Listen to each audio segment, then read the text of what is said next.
and what to watch for in Vegas. We welcome our John Schuhmann of NBA.com. Let's start at the top. The first overall pick, DeAndre Ayton. He's making his son's debut Friday. What, John, are the realistic expectations for that summer league stint? Geez, you never know what guys are going to be able to do from game to game. I think with any rookie, you're going to have highs and lows. But I think it's just be good to see Ayton in an NBA environment, see how he can operate with the additional space that comes with playing in the NBA. And then also seeing the other end of the floor, how well he defends in space and how well, he can move his feet because, that is the big question for him, coming into the league, is the defensive end of the floor. And that's obviously critical for big men today, is to be able to step out and defend guards on pick and rolls and switch. And so I think that'll be something just to keep an eye on, in his first couple of games. So which of the Summer League sophomores are the ones we should be watching? Well, it's interesting. There are 7 guys who were drafted in the top 20 last year who played less than 1,000 minutes. Now, 2 of those guys are not going to be playing in Summer League. Markelle Fultz, I think the Sixers are holding out, and then Justin Patton, who's dealing with more injuries, and obviously off to a tough start to his career. But the other 5 guys, I think, are guys to watch. You have Malik Monk in Charlotte, who had a chance in the rotation last year, but did not, was out of the rotation for most of the year. And Charlotte didn't have a very good bench, so it's interesting that, he sort of lost trust in Steve Clifford. Jonathan Isaac, the number 6 pick from last year, was dealing with injuries, played less than 600 minutes last year. TJ Leaf in Indiana, be interesting to see if he can crack the Pacers rotation this year. DJ Wilson in Milwaukee, another one who barely played last year. And then Harry Giles, who's been playing in the Sacramento Summer League. I mean, this is a guy that was, the number 1 player in his class, a few years ago, and because of injuries fell to the number 20 pick and did not play at all last year. So I think he's a guy to watch. 3 of those guys, Giles, Patton, actually 4 of them, Leaf and Wilson, are all 6'10", forwards, that could be sort of the versatile forward that teams are looking for this year. And I think, those are guys to keep an eye on and see if they can sort of take the next step. What then is the most noticeable difference in Summer League performances between that rookie and then sophomore showing? Well, I think, with guys not only having a year of experience on the floor, but also in the film room, they should be able to see things better, read defenses, read offenses better.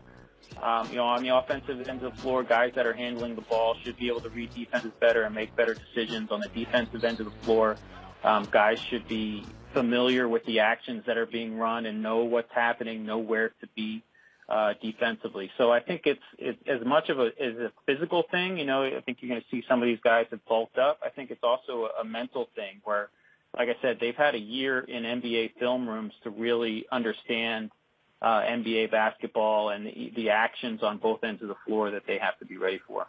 You all can follow John's NBA coverage at NBA.com and follow him on social media at John Schuhmann. Thanks, John. All right, Kristen. So how much stock do you put in Summer League performances? I put a lot of stock in it because I think it's important for guys. Look, you're going to get out there on the platform. You're going to get adjusted to the timing. And it's a transition for a lot of guys, some tougher than others. But, the physicality of the game, the length of other players, adjusting to the pace of the game. And then, you might play back-to-backs, or you're going to play 3-4 games within 6 days, and that's totally different from the collegiate level. So it's a huge difference, and I do put a lot into that. Is there a rookie or a free agent, perhaps, that you're excited to watch in Summer League? I'm really excited to watch Mo Bamba. Yes, me too. Because his versatility, I look at him, and I had a chance to spend some time with him away from the basketball court, talking to him about basketball and preparation and the business side of things. But seeing his development, on the fly, working with Kevin Garnett and all these guys, where he's shooting the ball, he's stretching guys out on the perimeter, putting the ball on the floor. His strength isn't there yet, but he has a wealth of talent. So what do you watch for in this young talent? What are the skills that you think translate well to the NBA? I think just the feel of, being a gamer. I'm not a super analytical guy. No guys, look at numbers and it's like, well, he shot 4 for 20 in this spot and 60% over here. But I'm a guy, if you're a gamer and you know how to play, whatever it is, if you possess it, you have it, it's going to come out in fruition at some point. And that's what I see with a young fella like Trae Young. Like, I see him getting the opportunities, adjusting to the length. He's getting the shot opportunities, not falling yet for him, but at some point those shots are going to fall, and he's going to make a huge transition. Do you have any memory? Does anything stand out to you about your summer league stint? Yeah, this, film session. This, I came in with the Miami Heat, so I was learning, with Eric Spoelstra and Stan Van Gundy. I'm talking about he goes over the same play like 10 times. And, the legendary, the godfather of the game, Pat Riley.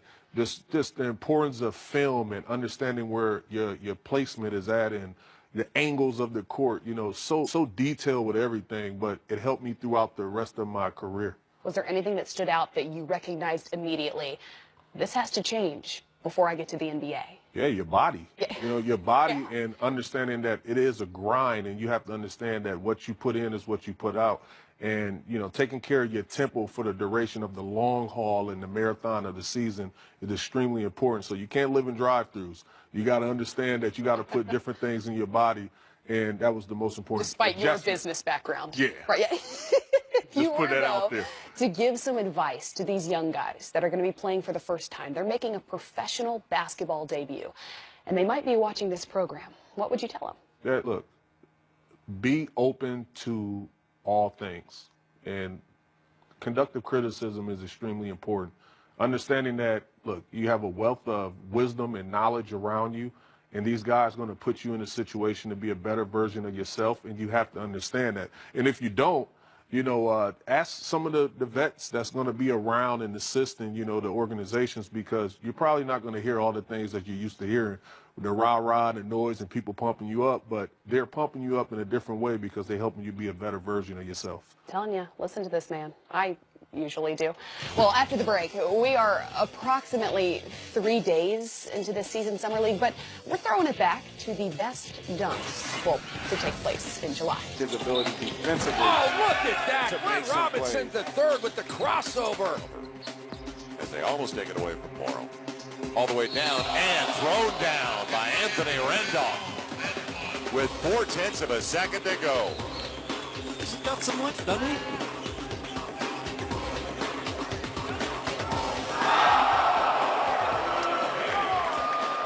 He needs to be, but he's 19, and that's going to come. But he has a great sense for the game. He has a great sense for the game. He can pass, he can shoot, he runs the floor, he's athletic, he contests every shot.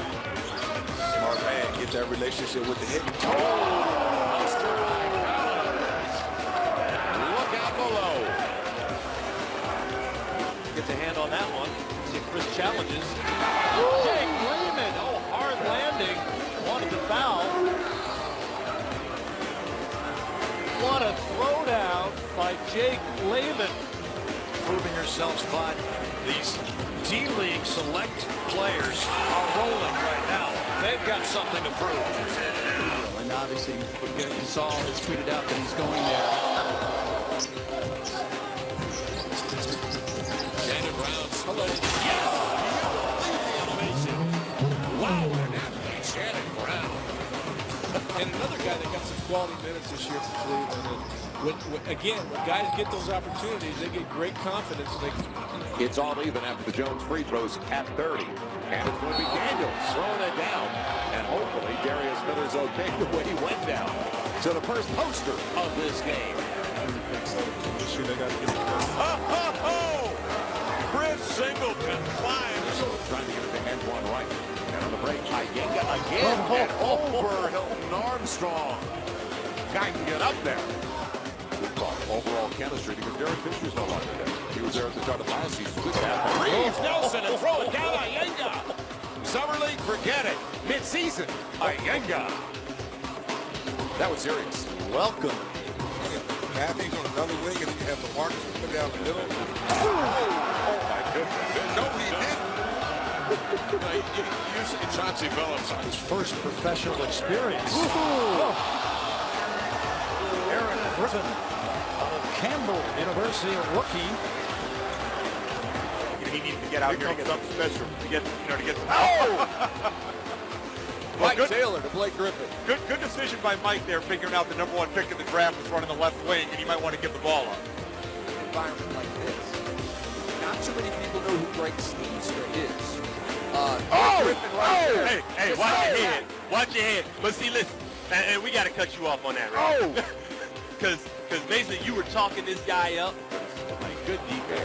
Cartier Martin with a good play. And the finish by JaVale McGee. So Martin does the dirty work, gets down on the ground. All the way. Reggie Jackson. And the foul. Oh, my goodness. This place is erupted. Cook not shy. Mid-range jumper. No. Put up over everybody. Looking up. Reggie Jackson. Yes. For Dakota. Yes. That's an easy assist. Aaron Jackson knows she's got a guy on a trampoline, and he set him up beautifully. Nick Johnson.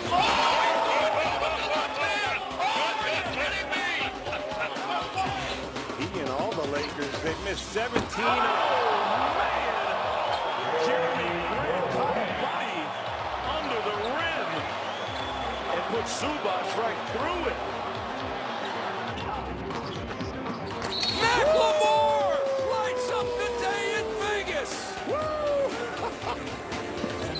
Long lead pass, a beauty up top. Two-hand reverse slam dunk. Oh, tell me the Spurs. With 6 minutes to go in this game. And Simmons. High and mighty, Jonathan Simmons, who's had a couple of exclamation points in his run here in Vegas. Okay, so for dunks in July, it's pretty impressive, right? That's better than if you look back at some of the dunk contest dunks right there. It's true. I've said that a number of times.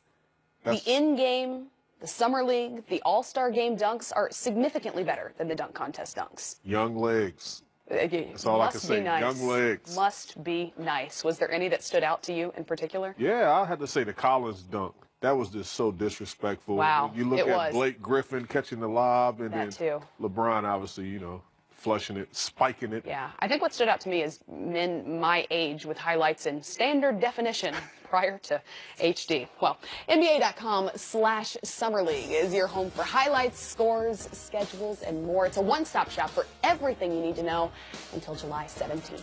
Free agent fever continues after the break with one that, well, could be a free agent in the year 2040 or so. I did the math. Congrats, Currys. We'll be right back.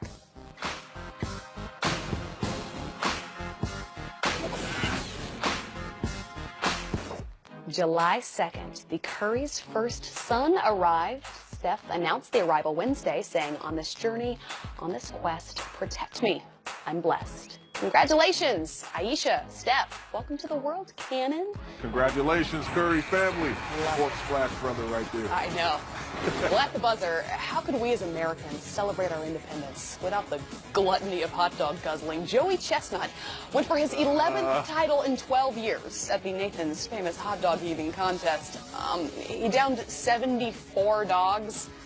74 in 10 minutes. Not one, not two, not three, 4, 5. 74.